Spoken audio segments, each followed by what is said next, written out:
Сохранить родной язык – одна из важнейших задач в Северной Осетии. Об этом сегодня говорили на заседании комиссии по сохранению и развитию осетинского языка при главе республики. Речь шла о деятельности Министерства образования и науки, о подготовке и переподготовке преподавателей осетинского языка для полилингвальных и поликультурных образовательных учреждений. Рабочая группа по сохранению осетинского языка, созданная Министерством образования, посетила 23 общеобразовательные и 8 дошкольных организаций, чтобы выявить, насколько эффективна полилингвальная модель поликультурного образования. Временно исполняющий обязанности министра образования и науки Алан Угоев отметил, что анализ проекта «Многоязычная модель образования» имеет как плюсы, так и минусы.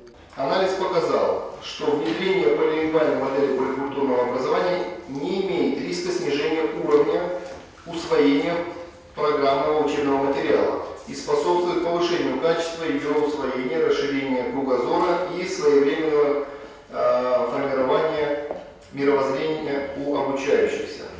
В то же время в ходе реализации полилингвальной модели поликультурного образования были выявлены недостатки. В качестве апробации модели не было тематического планирования по учебным предметам, не были разработаны и изданы наглядные пособия. Общеобразовательные организации не своевременно обеспечивались учебными материалами, что вызывало недовольство как педагогов, так и родителей, большинство которых вынуждено было приобретать учебники за свой счет.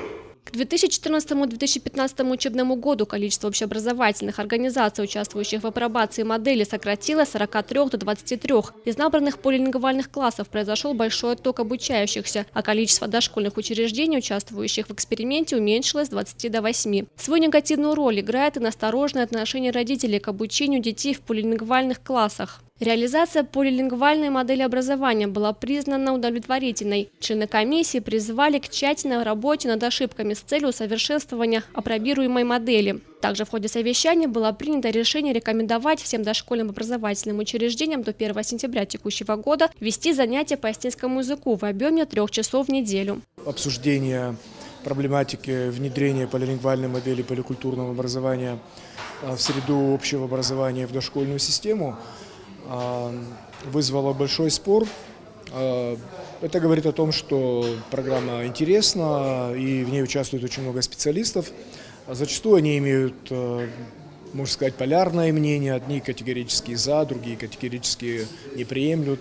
Но, на наш взгляд, педагогов, специалистов, деятелей науки в области осетинской филологии, в области поликультурного образования, поддерживающих данную систему, данный проект гораздо больше. И я думаю, что первый этап реализации говорит о том, что плюсов здесь гораздо больше, чем минусов. В ходе заседания председатель Союза писателей Республики Камал Ходов предложил провести во Владикавказе круглый стол в рамках Года культуры с участием как местных писателей, так и коллег из Южной Осетии, субъектов СКФО. Опыт проведения писательского круглого стола в Северной Осетии уже есть. Подобное мероприятие с успехом прошло у нас в прошлом году с участием прозаиков и поэтов из Кабардино-Балкарии, Чечни, Ингушетии, Дагестана и других республик. Также во время заседания комиссии директор ГТРК Алании Тимур Кусов внес предложение о создании в Северной Осетии национального телерадиокинофонда. Члены комиссии единодушно поддержали его предложение. Для сохранения собранного за десятилетия архива нужен комплексный системный подход, который обеспечит создание национального телерадиокинофонда, а финансирование фонда в рамках государственной программы позволит спасти произведения путем создания их электронной копии. Тамара Валева, Заурцев, Осетия ТВ.